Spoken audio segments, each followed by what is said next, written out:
Hello friends, मैं लक्ष्मी ओझा target परीक्षा में आपका स्वागत करती हूँ। और हम पढ़ रहे हैं संस्कृत। ठीक, तो संस्कृत में आज हम पढ़ेंगे शरीर के अंगों के नाम। तो चलिए शुरू करते हैं। हमारा पहला क्वेश्चन है, आँख को संस्कृत में क्या कहते हैं?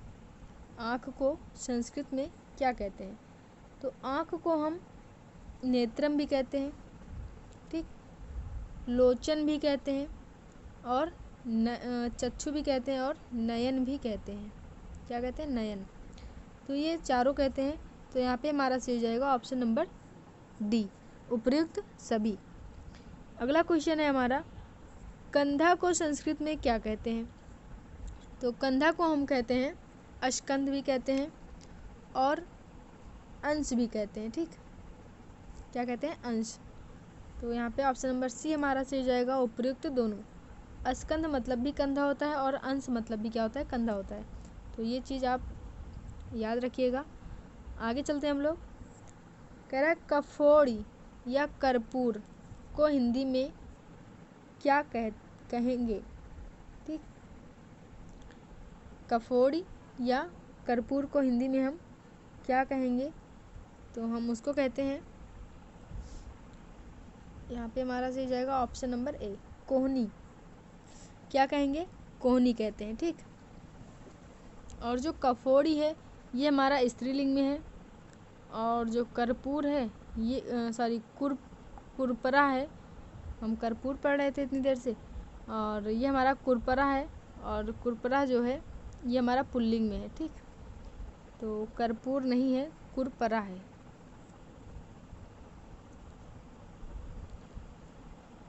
तो ऐसे छोटी छोटी गलतियां हो जाती हैं। और आगे चलते हैं हम लोग। यहाँ पे और भी कुछ है, देखिए ऑप्शन में 3 ऑप्शन और दिए गए हैं, तो ये भी हम जान लेते हैं कि क्या कहते हैं। तो यहाँ पे काख को कहेंगे क्या?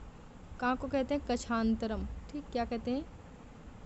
कछांतरम, या कच्छा भी कहते हैं। ठीक, कच्छा।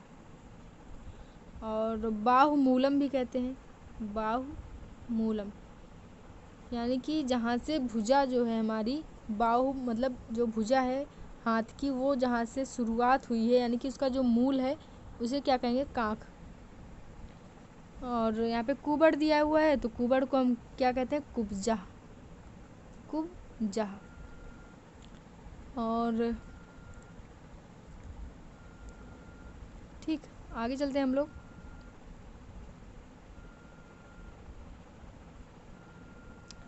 और यहाँ पे कूल्हा भी दिया हुआ है, तो कूल्हा को हम कहेंगे कटिप्रोच या कटिप्रोथ। ठीक, क्या कहेंगे? कटिप्रोच या कटिप्रोथ, ये कटी रहेगा आगे। तो इसको संस्कृत में हम कहते हैं कूल्हा को कटिप्रोच या कटिप्रोथा। अगला क्वेश्चन है, गंजा को संस्कृत में क्या कहेंगे? गंजा को संस्कृत में हम क्या कहेंगे? तो हम कहते हैं इसको खलवाट। क्या कहेंगे? खलवाट। ठीक, और ग्रीवा को हम क्या कहते हैं? ये हमारा संस्कृत में दिया हुआ है, तो हम इसे कहते हैं गर्दन। ठीक, गर्दन को हम क्या कहेंगे? ग्रीवा। और शिरोधरा भी कहते हैं गर्दन को। और यहाँ पे है ग्रंथि। ग्रंथि को हम कहते हैं, ग्रंथि मतलब क्या होता है? गांठ। ठीक, ग्रंथि मतलब क्या होता है? गांठ। और इसी को हम ग्रंथि कहते हैं, और इसे हम हिंदी में गांठ कहेंगे। आगे चलते हैं हम लोग। और जो हमारा कपोला है, इसको कहेंगे हम, गाल को हम क्या कहते हैं? कपोला। ठीक, कपोला कहेंगे। और गंडा भी कहते हैं। ठीक, गाल को, और ये हमारा पुल्लिंग में है। आगे चलते हैं हम लोग। अगला क्वेश्चन है, घुटना का संस्कृत नाम बताइए। घुटना का संस्कृत नाम क्या है? और ये जो है इस बार पेपर में आ चुका था घुटना का। ठीक, नाम जो है, जो 8 जनवरी को पेपर हुआ था उसमें आ चुका है। तो घुटना का संस्कृत में नेम हमसे पूछ रहा है, तो यहाँ पे ऑप्शन नंबर हमारा बी से हो जाएगा, जान। जानु क्या है? घुटना का संस्कृत में नाम है। और क्रोडम हम किसे कहते हैं? तो यहाँ पे देखिए क्रोडम को हम कहते हैं गोद। ठीक, जैसे कोई माँ है वो बच्चे को गोद में लेती है, तो जो गोद है उसको क्या कहते हैं? क्रोडम। और अक्का भी कह सकते हैं, अंका भी कह सकते हैं, और उत्संग भी कहते हैं। उत्संग, गोद को हम क्या कहते हैं? उत्संग भी कहते हैं, अंका भी कहते हैं और क्रोडम भी कहते हैं। ठीक, और अलका जो है, अलका को हम कहते हैं घुंघराले बाल। घुंघराले बाल, ठीक, उसको क्या कहते हैं हम? अलका। और चूर्ण कुंतल भी कहते हैं किसको? घुंघराले बाल को। और मेधा हम किसे कहेंगे? तो मेधा जो है वो होता है चर्बी। चर्बी, इसको हम क्या कहते हैं? मेधा या वसा भी कहते हैं, वपा भी कहते हैं। ठीक, अगला क्वेश्चन है हमारा, रचना को हिंदी भाषा में क्या कहते हैं? रचना को हिंदी भाषा में हम क्या कहेंगे? तो हम कहते हैं यहाँ पे जिह्वा भी कहते हैं, जिह्वा, और जीभ भी कहते हैं, और रचना भी कहते हैं। यहाँ पे ऑप्शन नंबर डी हमारा सही हो जाएगा, उपयुक्त सभी। अगला क्वेश्चन है, दांत के लिए संस्कृत शब्द नहीं है। दांत के लिए कौन सा शब्द जो है वो संस्कृत में नहीं कहा जाता? तो दंष्ट्रा। दंष्ट्रा जो है ये संस्कृत का शब्द नहीं है, मतलब कि दांत के लिए नहीं कहा गया है। दंता कहा जाता है, रदना भी कहा जाता है, और दसन भी कहा जाता है। किसे? दांत को। आगे चलते हैं हम लोग। कह रहे नासिका के अतिरिक्त नाक को संस्कृत में क्या कहेंगे? तो हम ऑप्शन नंबर ए हमारा सही हो जाएगा, घ्राणम। ठीक, क्या कहते हैं? घ्राणम। और नाकम, नेकुआ, नासा ये सब नहीं कहते हैं। हमारा घ्राणम मतलब क्या होता है? सूंघना। क्या होता है? सूंघना। तो सूंघते किससे हम? नाक से सूंघते हैं, इसलिए हम क्या कहते हैं? घ्राणम। ठीक, अगला क्वेश्चन है, सुमेलित नहीं है। तो यहाँ पे शरीर का नाम दिया गया है, शरीर के अंग का नाम, और यहाँ पे संस्कृत नाम दिया गया है। तो चलिए हम देखते हैं कि कौन सा सही है, कौन सा नहीं सही है। यहाँ पे देखिए, पेट मतलब क्या होता है? उदरम और जठरम। ठीक, पेट को हम क्या कहते हैं? उदरम भी कहते हैं और जठरम भी कहते हैं। आगे चलते हैं। और पैर जो है, पैर को हम पादा भी कहते हैं और चरणा भी कहते हैं। ठीक, चरणा भी कहते हैं और पादा भी कहते हैं। बाल को हम केस भी कहते हैं और कचा भी कहते हैं। ठीक, बाल को क्या कहेंगे? केशा भी कहते हैं, कचा भी कहते हैं और शिरोरूह भी कहते हैं। क्या कहते हैं? शिरोरूह। और देखिए यहाँ पे मुख को जो है मना और मुच्छा नहीं कहते हैं। ठीक, मुख को क्या कहते हैं? मुख को आनन कहते हैं, आनन। और हम मुख को कह सकते हैं मुखम भी कहते हैं और वक्त्रम भी कहते हैं। क्या? वक्त्रम। ठीक, आनंद मतलब भी क्या होता है? मुख होता है। और जो यहाँ पे मुच्छा लिखा है उसे हम मूछ कहेंगे। ठीक, गुम्फा मतलब भी मूछ होता है, गुम्फा। और गंड लोमन मतलब भी क्या होता है? मूछ। गंड लोमन, इसका मतलब भी क्या होता है? मूछ होता है। और जो मन होता है, मन को हम क्या कहते हैं? चित्त भी कहते हैं। ठीक, चित्त कहते हैं और मानसम भी कहते हैं, स्वांतम भी कहते हैं। तो आप अच्छे से मन लगाकर पढ़िए, और आशा करती हूँ आप लोगों को सब ये सारे वीडियो पसंद आ रहे होंगे, क्योंकि आप लोग को इतने मन से पढ़ाया जा रहा है, और सारे टीचर जो हैं इतने अच्छे से पढ़ा रहे हैं। आप लोग बस, आप लोग को पढ़ना है, बैठकर घर पे पढ़ना है बस। चलिए आगे देखते हैं हम लोग। अगला क्वेश्चन है, अशुद्ध विकल्प है। यहाँ पे शरीर के अंग के नाम दिए गए हैं और संस्कृत में नाम दिए गए हैं। तो मुख का क्या होता है? अभी हमने आपको बताया था, मुखम होता है, आननम होता है और वक्त्रम भी होता है। सिर का क्या होगा? सिरा भी होगा। ठीक, सिर का सिरा भी होता है। और शरीर का लिंगम रोमा नहीं होगा। स्तन का पयोधरा होता है और स्तना भी होता है। तो ऑप्शन नंबर सी हमारा क्या हो जाएगा? गलत हो जाएगा।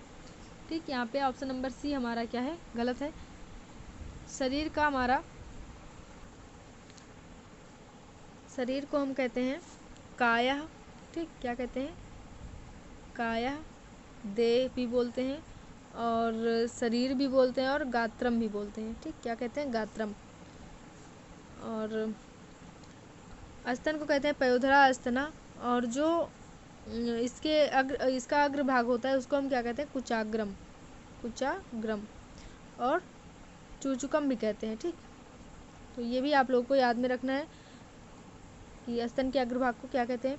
और जो लिंगम है ये हमारा, लिंग को हम क्या कहते हैं, लिंगम भी कहते हैं, लिंग, ठीक, इसको हम क्या कहते हैं, लिंगम भी कहते हैं। और यहाँ पे मेढरा भी कहते हैं और शिश्ना भी कहते हैं, शिश्ना, ठीक। और रोम को हम क्या कहते हैं, ये हमारा रोम जो है ये संस्कृत में पहले से ही है, इसे हम हिंदी में क्या कहते हैं, रोआ, ठीक, क्या कहते हैं, रोया, ठीक। और आगे चलते हैं हम लोग। अगला क्वेश्चन है, हाथ की संस्कृत क्या होगी, हाथ की संस्कृत जो है वो क्या होगी। तो यहाँ पे देखिए ऑप्शन नंबर ए हमारा से हो जाएगा हस्ता और करा, ये जो है हाथ का संस्कृत है। संस्कृत में हम हाथ को हस्ता कहते हैं और कर भी बोलते हैं, ठीक। आप लोगों ने पढ़ा होगा कराग्रे बस्ते लक्ष्मी, तो कर के आगे वाले भाग में लक्ष्मी जी रहती हैं और कर मध्य सरस्वती, और कर के मध्य भाग में सरस्वती जी रहती हैं, यानी कि हाथ के जो मध्य भाग है वो उसमें सरस्वती जी विराजमान रहती हैं, ठीक। तो यहाँ पे कर मतलब क्या होता है, हाथ। आगे चलते हैं हम लोग। और यहाँ पे देखिए अस्थि जो है ये हमारा संस्कृत में है ही, इसको हम हड्डी बोलते हैं, हिंदी में क्या बोलते हैं, हड्डी। अगला क्वेश्चन है, संस्कृत में कशेरुका या पृष्ठास्थि किसे कहते हैं, ठीक।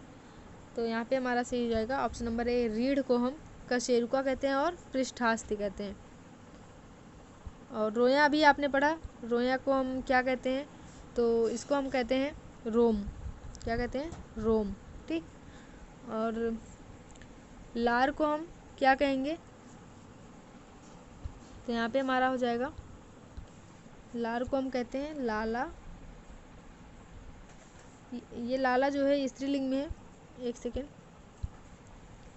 लार को हम लाला कहते हैं और श्यंदिनी भी कहते हैं, श्यंदिनी, ठीक। और वीर को हम, वीर को क्या कहते हैं संस्कृत में, तो इसको कहते हैं हम वीर्यम, वीर्यम कहते हैं और शुक्रम कहते हैं, यानी कि हम जो हिंदी में कहते हैं शुक्राणु, और उसको हम क्या कहते हैं, वीर्य, यानी कि स्पर्म, ठीक। इंग्लिश में हम क्या कहते हैं, स्पर्म। आगे चलते हैं, सही सुमेलित नहीं है, इसमें से कौन सा सही सुमेलित नहीं है। तो यहाँ पे देखिए हमारा सही हो जाएगा ऑप्शन नंबर डी, नाड़ी। नाड़ी को हम श्रवणम नहीं कहते हैं, पलक को पक्षम या नेत्र रोमम कहते हैं, ठीक, नेत्र रोमन, किसको, पलक को। और पसीना को हम क्या कहते हैं, स्वेद, ठीक, क्या कहते हैं, स्वेद। और पलक को हम यहाँ पे दिया हुआ है, पलक को पक्षम भी कहते हैं, पसीना को स्वेद कहेंगे या प्रस्वेद भी कहते हैं, प्रस्वेदः। और जो है इसको हम श्रवणम भी कहते हैं, ठीक, किसको, पसीना को। तो यहाँ पे नाड़ी वाला गलत है, यहाँ पे श्रवणम को क्या कहते हैं, पसीना कहते हैं। और पीठ को क्या कहते हैं, पृष्ठम, ठीक, पृष्ठम या पृष्ठ देशः किसको कहते हैं, तो पीठ को। और नाड़ी को हम क्या कहेंगे, यहाँ पे देख लीजिए, नाड़ी को क्या कहते हैं, हम स्नायु कहते हैं, स्नायु कहते हैं और नाड़ी भी कहते हैं, ठीक, नाड़ी भी कहते हैं और धमनी भी कहते हैं, किसको, नाड़ी को। बस आज के लिए इतना ही। और शरीर के अंगों के तो नाम बहुत हैं, तो जब हम इसको जो है अलग से पढ़ेंगे शरीर के अंग के नाम, तो उसको और अच्छे से पढ़ेंगे। तो आशा करती हूँ आप लोगों को वीडियो पसंद आ रहा होगा। Thank you.